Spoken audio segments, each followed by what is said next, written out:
एक बार वृंदावन के एक भव्य मंदिर में अक्षय तृतीया के पावन अवसर पर एक संत श्री बांके बिहारी जी के चरणों का दर्शन कर रहे थे। वे अत्यंत भाव विभोर होकर प्रभु के दर्शन में लीन थे और धीरे धीरे एक मधुर भाव भी गुनगुना रहे थे। श्री बिहारी जी के चरण कमल में नयन हमारे अटके, नयन हमारे अटके। उनकी आंखों से प्रेम के आंसू बह रहे थे और हृदय में केवल प्रभु की छवि ही बस गई थी। उसी समय एक व्यक्ति भी वहीं खड़ा होकर वह भाव सुन रहा था। वह सामान्य भक्त था, परंतु संत का भाव और उनका भजन उसके हृदय को छू गया। उस भाव को अपने हृदय में लेकर वह घर लौटा। घर पहुंचकर उसने भी वही भाव गाना आरंभ किया। उसकी आंखें बंद थीं, मन श्री बिहारी जी के चरणों में लीन था और वाणी से प्रेम छलक रहा था। लेकिन भाव गुनगुनाते समय उससे एक भूल हो गई। भाव था, श्री बिहारी जी के चरण कमल में नयन हमारे अटके, पर उसने उल्टा गा दिया। श्री बिहारी जी के नयन कमल में चरण हमारे अटके। थोड़ा उल्टा हो गया, पर भाव वही रहा, प्रेम वही रहा। वह व्यक्ति उस गलती से अनभिज्ञ भाव विभोर होकर बार बार यही गाता रहा। उसका मन इतना रमा कि उसके रोम रोम में भक्ति की तरंगें उठने लगी।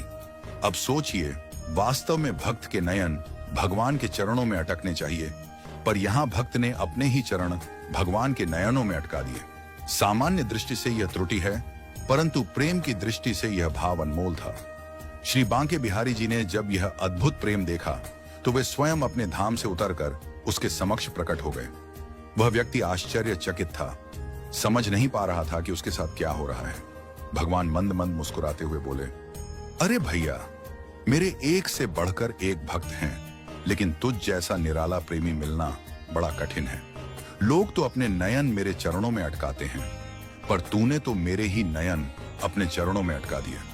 यह सुनकर वह भक्त रो पड़ा। वह पश्चाताप करने लगा, हे प्रभु, मुझसे भूल हो गई। मैंने आपके नयन कमल कहकर अपने चरण वहां अटका दिए।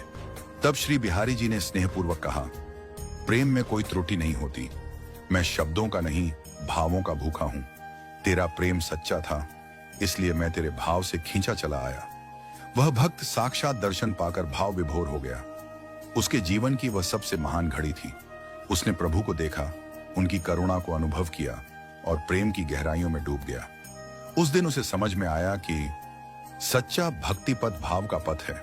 यदि हृदय सच्चा है तो भगवान शब्दों की त्रुटियां नहीं देखते, वे केवल प्रेम देखते हैं। भक्ति केवल मंत्रों, शास्त्रों या सही उच्चारणों की मोहताज नहीं होती।